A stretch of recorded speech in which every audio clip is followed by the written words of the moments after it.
Assalamualaikum warahmatullahi wabarakatuh. Saya Yudi Pramuko, tukang donat dari Parung itu tertua di semesta. Menghadapi kejadian politik akhir-akhir ini, gak usah terlalu serius ya. Ya, kalau dilihat dari perspektif sejarah itu biasa, akhir ceritanya sudah bisa ketebak ya. Misalnya Habib Rizik sebagai simbolisasi penegakan syariat Islam itu kan coba disingkirkan ya oleh kekuasaan ya. Misalnya dia di penjara, diperkarakan hanya persoalan kerumunan Megamendung dan Petamburan, dan juga soal swab di Rumah Sakit Umi Bogor. Ada 3 tuh yang menjerat dia sekarang. Segala cara itu akan dihilangkan. Artinya politik Islam itu akan dikosongkan dari pentas nasional. Itu tesisnya ya.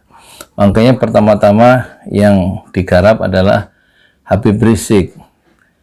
Ketika berhasil disingkirkan dari Indonesia dan diblok, tidak pulang 3,5 tahun, itu kekuasaan merasa aman ketika terjadi proses pemilihan presiden, karena lawan terberatnya yang dulu bisa menggagalkan Ahok jadi gubernur DKI itu tidak bisa pulang ya. Paling nggak peran-peran pengaruhnya diminimalisir ya, dengan tidak hadir dalam kancah politik Indonesia secara offline. Secara offline dia hanya hadir secara online dari Mekah ya. Itu satu cara yang sudah dipikirkan oleh kekuasaan. Tetapi 10 November 2020 itu berhasil pesawat Saudi Airlines itu mendarat dengan indahnya di Soekarno-Hatta dan disambut oleh jutaan pendukung syariat Islam yang disimbolisasikan dalam diri Habib Rizik, yang membuat istana itu kemudian mengatur langkah dan akhirnya meletakkan Habib Rizik pada target utama perburuan. Dan kita semua tahu di akhir 2020 itu dalam konvoy menuju pengajian keluarga subuh itu kemudian diintai dan dibuntuti, tetapi Allah persiapkan 6 pengawal laskar dari Front Pembela Islam untuk mengawal rombongan keluarga Habib Rizik, dan tidak berhasil. Sasaran pembunuhan utama yang diincar adalah Habib Rizik, tidak berhasil, sehingga mereka, kekuasaan itu membunuh 6 orang secara brutal, secara sadis, secara kejam, dan sampai sekarang keadilan itu belum ditegakkan karena pembunuhnya kita belum tahu siapa dia. Dan kekuasaan berusaha untuk mengulur waktu meskipun sudah memainkan Komnas HAM dan lain-lain. Tidak hanya Habib Rizik yang sekarang dikerangkeng, 6 orang dibunuh pengawalnya, rekening keluarga dan tokoh-tokoh Front Pembela Islam itu diblokir.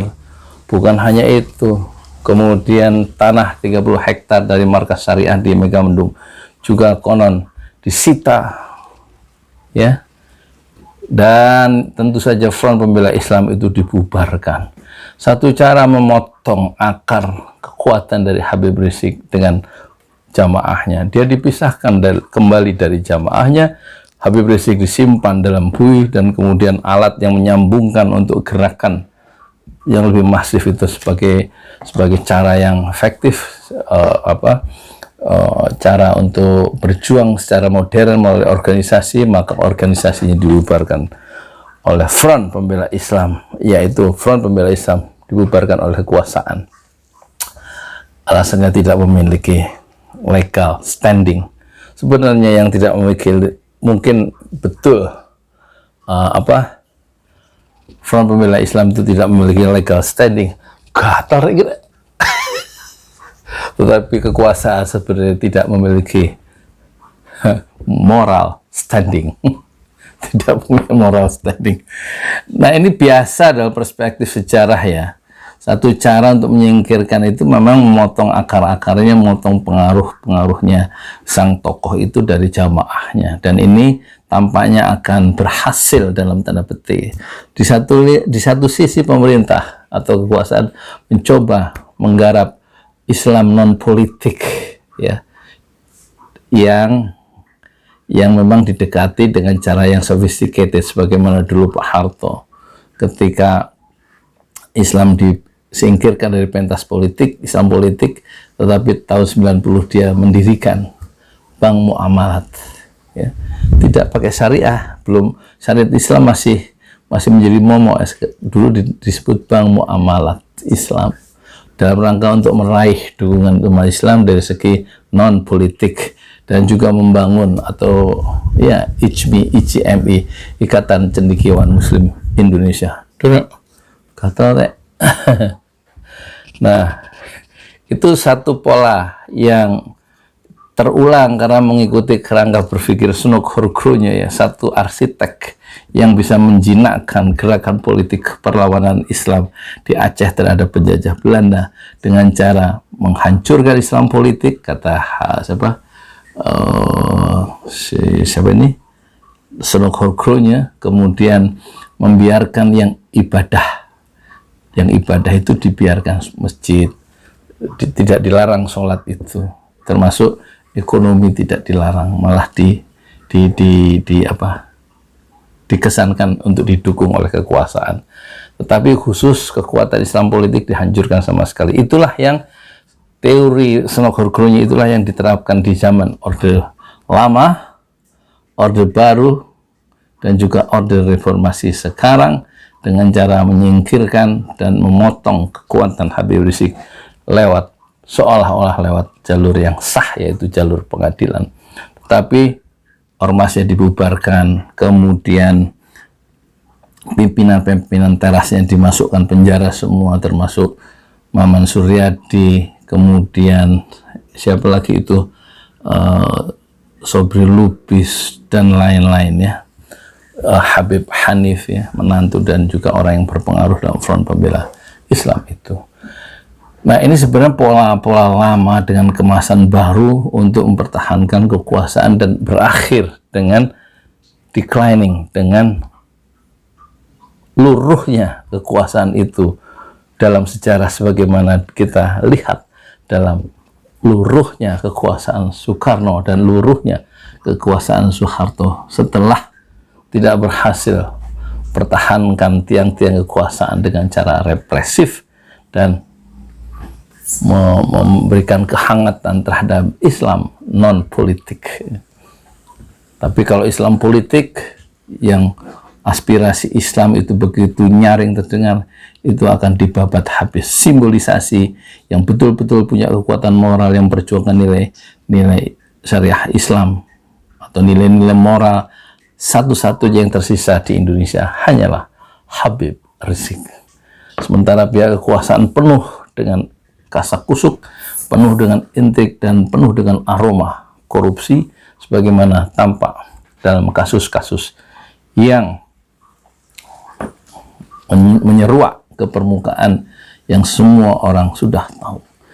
Jadi kita lihat ya, permainan politik tingkat tinggi dengan cara membenamkan Habib Rizik itu akan berakhir pada kegagalan dan keruntuhan moral di pihak penguasa, meskipun wacananya adalah 3 periode, tetapi Allah memiliki satu sunatullah yang tidak bisa diubah. Sunatullah itu ketika kezaliman telah memuncak, maka di ufuk timur cahaya kebenaran matahari akan memancarkan sinarnya di setiap pagi.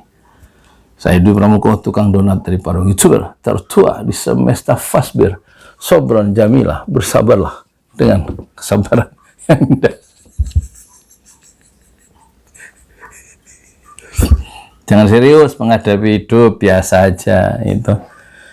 Ya saya ingin bersaing nih, mempertahankan, mengembangkan channel saya. Saya nggak bisa bersaing dari segi keilmuan dengan Refli Harun, dengan Saiful Zaman yang kemarin ke rumah ya, ke Parung. Saya nggak bisa bersaing dengan orang-orang hebat. Saya bisa bersaing dengan ini, rambut wig. Saya beli 140.000 untuk memperbaiki konten. Terima kasih. Assalamualaikum warahmatullahi wabarakatuh. Nggak usah komentar yang aneh-aneh ya.